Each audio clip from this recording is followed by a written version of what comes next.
রাত 12টা বাজে হঠাৎ ভাইয়া ফোন দিয়ে বলল, বোন বিরিয়ানি রান্না করতে পারবি? আমি বললাম কেন, কি হয়েছে? বলতিছে যে আজ আমাদের বিবাহবার্ষিকী ছিল, তো আমার তো মনে ছিল না, এখন মনে পড়ছে, তো আমি মুরগি আনছি, চাল আনছি, তুই বিরিয়ানি রান্না করে দিস। আমি বললাম ঠিক আছে নিয়ে আয়। তো আমি সব কিছু রেডি করে নিয়েছি, নিয়ে রান্না করতে লেগে পড়লাম।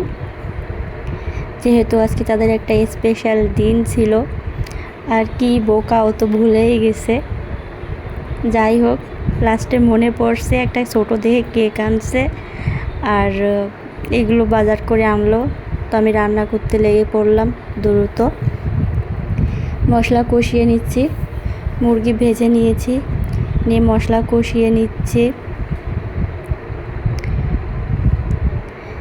বিরিয়ানি মশলা, সব ধরনের মশলা রেডি করে নিয়েছি, নিয়ে এখন ভালো করে মুরগিটাকে কষিয়ে নেব।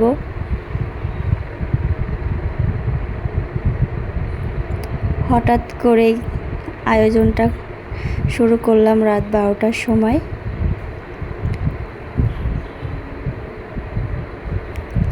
তাও যাই হোক, শেষমেশ ওর মনে পড়ছে, এটাই ওর কপাল ভালো, না হলে যে বউয়ের হাতের মার খেত রাত্রিবেলায়।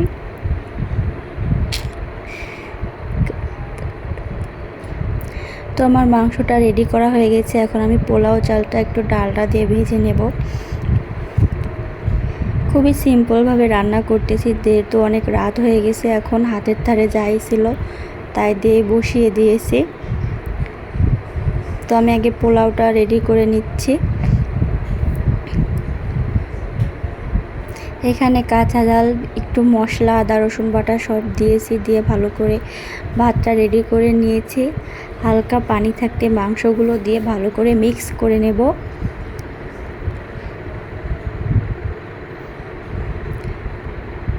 আমি ভালো করে মিশিয়ে নিলাম, লাস্টে একটু টেস্টি লবণ দিয়ে দিয়েছি।